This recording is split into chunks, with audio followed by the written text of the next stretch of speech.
Words of Sri Aurobindo.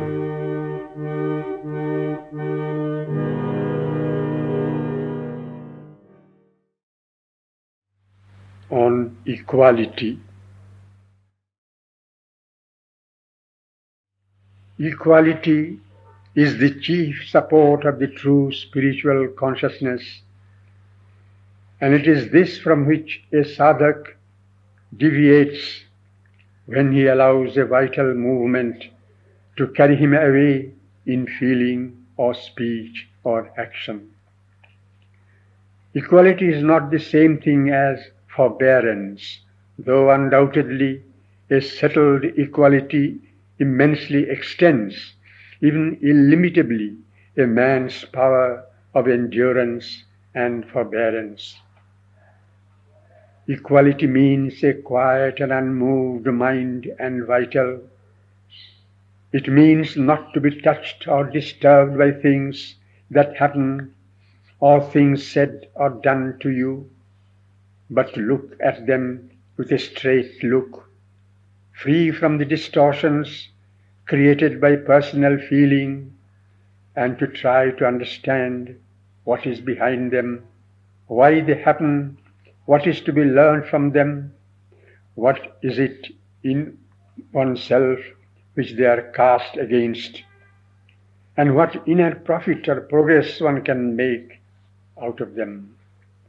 It means self-mastery over the vital movements, anger and sensitiveness and pride, as well as desire and the rest, not to let them get hold of the emotional being and disturb the inner peace, not to speak and act in the rush and impulsion of these things, always to act and speak out of a calm inner poise of the spirit.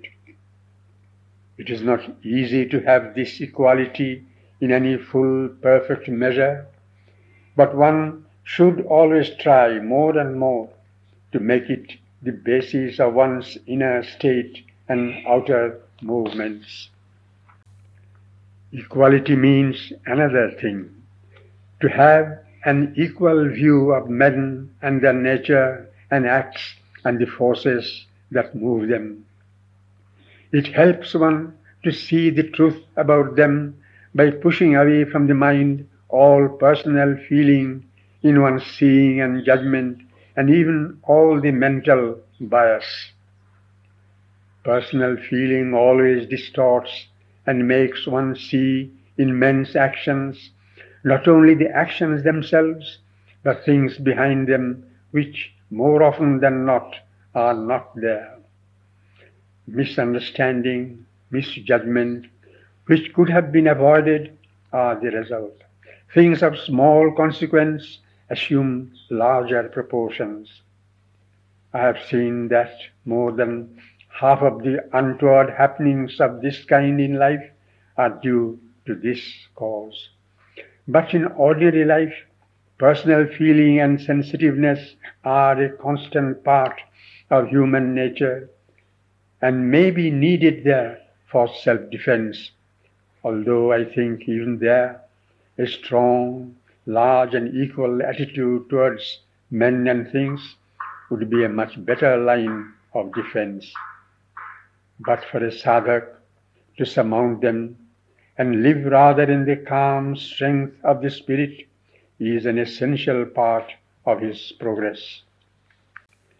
The first condition of inner progress is to recognize whatever is or has been a wrong movement in any part of the nature, wrong idea, wrong feeling, wrong speech, wrong action, and by wrong is meant what departs from the truth, from the higher consciousness and higher self, from the way of the divine. Once recognized, it is admitted, not glossed over or defended, and it is offered to the divine for the light and grace to descend and substitute for it the right movement of the true consciousness.